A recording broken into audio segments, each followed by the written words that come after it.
Code of light চ্যানেলে আপনাদের স্বাগত জানাই। আজ আমরা প্রবেশ করতে যাচ্ছি সুফিবাদের এক অতল গভীর রহস্যে।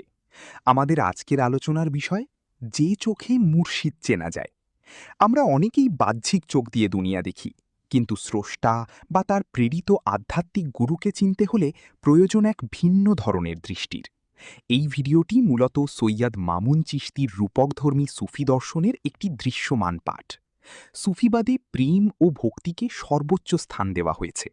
এখানে আমরা দেখব কিভাবে ঐতিহাসিক প্রেমিক প্রেমিকা লাইলি ও মজনুর অমর প্রেমের আড়ালে লুকিয়ে আছে মুর্শিদ বা আধ্যাত্মিক গুরুর প্রতি একনিষ্ঠ আত্মসমর্পণের দর্শন।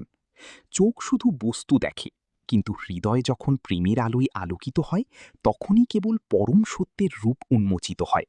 চলুন এই আধ্যাত্মিক সফরের প্রথম ধাপে পা রাখি এবং জেনে নিই সেই দিব্যদৃষ্টির সন্ধান যা দিয়ে আত্মাকে চেনা যায়। ইতিহাসের পাতা থেকে নেওয়া এক অসাধারণ ঘটনার দিকে লক্ষ্য করুন। লাইলির প্রতি মজনুর এমন পাগলামি দেখে এক বাদশাহ বিস্মিত হয়েছিলেন। বাদশাহ লাইলির রূপ দেখে অবাক হয়ে বলেন, হে লাইলি, তুমি তো মাত্র সাধারণ একটি নারী, তোমার মাঝে তো কোনো বিশেষত্ব দেখি না, তবে কেন মজনু তোমার প্রতি এত পাগল হইল? বাদশার এই প্রশ্নের উত্তরে লাইলি যা বলেছিলেন তা শতাব্দীর পর শতাব্দী ধরে আধ্যাত্মিক সাধকদের হৃদয়ে প্রতিধ্বনিত হয়ে আসছে। লাইলি বাদশার প্রত্যুত্তরে বলতে লাগল, আপনি তো মজনু নন, তবে আপনি কি করে জানবেন আমার বিশেষত্ব কি? তিনি আরও বলেন, আপনার চাহনি তো আমার মজনুর মতো নয়, তবে কি করে বুঝবেন যে আমি অন্য সকল নারী হতে আলাদা বৈশিষ্ট্যের কিনা? অর্থাৎ ভালোবাসার মানুষের সৌন্দর্য কেবল প্রেমিকের চোখেই ধরা পড়ে, বিচারকের চোখে নয়। লাইলির সেই ঐতিহাসিক উত্তরের সূত্র ধরে সৈয়দ মামুন চিশতি একটি গভীর প্রশ্ন ছুড়ে দিয়েছেন আমাদের দিকে।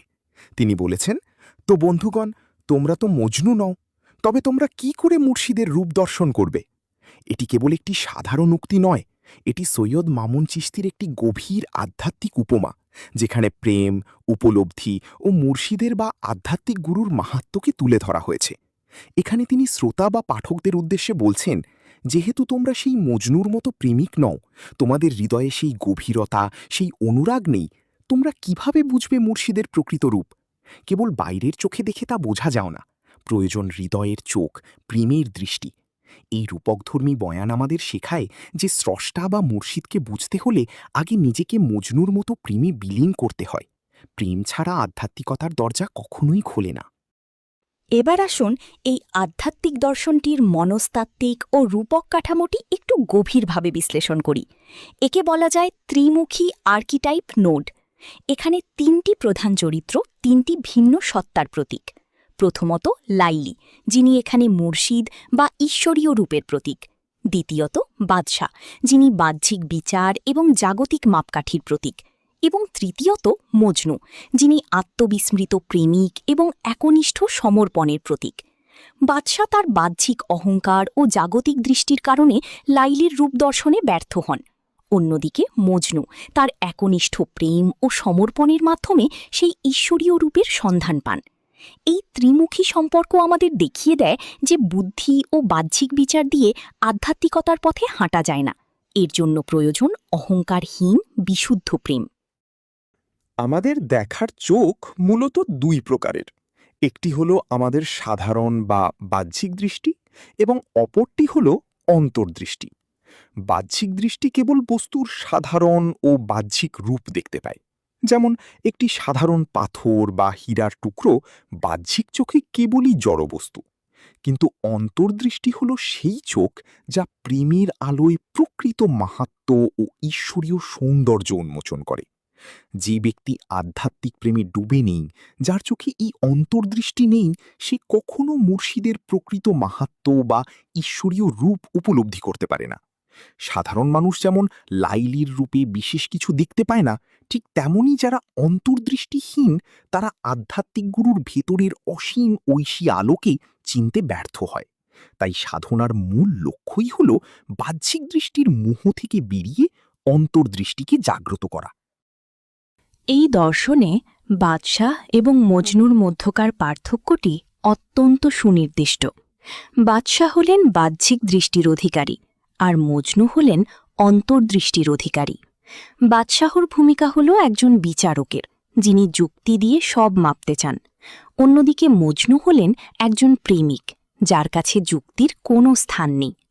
বাদশাহ দর্শনের মাধ্যম হিসেবে ব্যবহার করেন সাধারণ চোখ, কিন্তু মজনু দেখেন তার হৃদয় দিয়ে। বাদশাহর মূল লক্ষ্য থাকে কেবল সাধারণ রূপ অবলোকন করা, কিন্তু মজনুর লক্ষ্য হল ঈশ্বরীয় সৌন্দর্যের দর্শন লাভ। মানসিক অবস্থার দিক থেকে বাদশাহ সর্বদা বিশ্লেষণী বা ক্যালকুলেটিভ, আর মজনু হলেন আত্মবিস্মৃত বা নিজের সত্তা ভুলে যাওয়া এক পাগল প্রেমিক। আধ্যাত্মিক জগতে এই বিশ্লেষণী মনই হল সবচেয়ে বড় বাধা, আর আত্মবিস্মৃতি হল পরম প্রাপ্তি। আধ্যাত্মিক জগতের ফলাফল নির্ভর করে আপনার দৃষ্টিভঙ্গির ওপর। এখানে একটি খুব সহজ সমীকরণ কাজ করে। আপনি যদি আপনার আধ্যাত্মিক গুরুর কাছে যান এবং আপনার দৃষ্টিভঙ্গি হয় বাহ্যিক বিচার, তাহলে বাহ্যিক বিচার ও আধ্যাত্মিক গুরুর মিলনে আপনি কেবল একজন সাধারণ মানুষকেই দেখতে পাবেন, ঠিক যেমন বাদশাহ লাইলিকে কেবল একজন সাধারণ নারী হিসেবেই দেখেছিলেন। কিন্তু আপনার সমীকরণ যদি ভিন্ন হয়, অর্থাৎ আপনি যদি একনিষ্ঠ প্রেম নিয়ে আধ্যাত্মিক গুরুর সান্নিধ্যে যান, তবে একনিষ্ঠ প্রেম ও আধ্যাত্মিক গুরুর মিলনে আপনার সামনে ঈশ্বরীয় রূপের দর্শন ঘটবে। যারা মুর্শিদের প্রেমী মজনুর মতো আত্মবিস্মৃত নয়, তারা মুর্শিদের রূপ, গুণ বা অবস্থান চিনতে পারে না। সুতরাং মুর্শিদকে সাধারণ মানুষ ভাববেন নাকি ঐশী আলোর দিশারি ভাববেন, তা নির্ভর করছে আপনার একনিষ্ঠ প্রেমের ওপর। আধ্যাত্মিক সিদ্ধিলাভের পথটি কয়েকটি ধাপে বিভক্ত, যাকে বলা যায় অ্যাসেন্ট অফ রিয়েলাইজেশন বা উপলব্ধির আরোহণ। এই আরোহণের প্রথম ধাপটি হল বাহ্যিক বিচার ত্যাগ করা। যতক্ষণ পর্যন্ত জাগতিক লাভ ক্ষতির হিসেব মাথায় থাকবে, ততক্ষণ প্রেমের পথে হাঁটা অসম্ভব। দ্বিতীয় ধাপ হল আধ্যাত্মিক প্রেমের অনুশীলন। গুরুর প্রতি শর্তহীন ভক্তি ও ভালোবাসার হৃদয়ে লালন করতে হবে। এই প্রেমের গভীরতা বাড়ার সাথে সাথে তৃতীয় ধাপে এসে অন্তর্দৃষ্টির উন্মেষ ঘটে। মনের চোখ যখন খুলে যায়, তখন আর জাগতিক পর্দা সত্যকে ঢেকে রাখতে পারে না, এবং সবশেষে এই অন্তর্দৃষ্টির মাধ্যমে ঘটে মুর্শিদের প্রকৃত রূপ দর্শন। এই ধাপে সাধক বুঝতে পারেন যে মুর্শিদ কেবল একজন রক্তমাংসের মানুষ নন, তিনি স্রষ্টার প্রেমেরই এক জীবন্ত প্রতিচ্ছবি।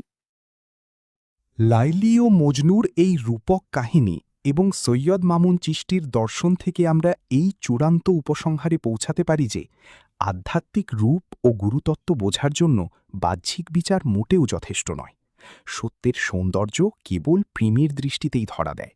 যারা ভক্তির, প্রেমের ও আত্মসমর্পণের পথে চলে না, তারা সত্যের সৌন্দর্য কখনো চিনতে পারবে না। এই লেখাটি একদিকে যেমন সুফি দর্শনের গভীর প্রতিফলন, তেমনি সাধারণ পাঠকের জন্যও হৃদয় ছুঁয়ে যাওয়া এক আত্মজিজ্ঞাসার আহ্বান। কোড অফ লাইটের আজকের এই পর্বটি যদি আপনার হৃদয়ে একটুও ভাবনার উদ্রেক করে থাকে, তবে ভিডিওটি লাইক করুন এবং শেয়ার করে এই আধ্যাত্মিক বার্তাটি সবার মাঝে ছড়িয়ে দিন। নিজের ভেতরের মজনুকে জাগ্রত করুন, তবেই স্রষ্টার প্রেম আপনার ধরা দেবে। ধন্যবাদ সবাইকে, ভালো থাকবেন।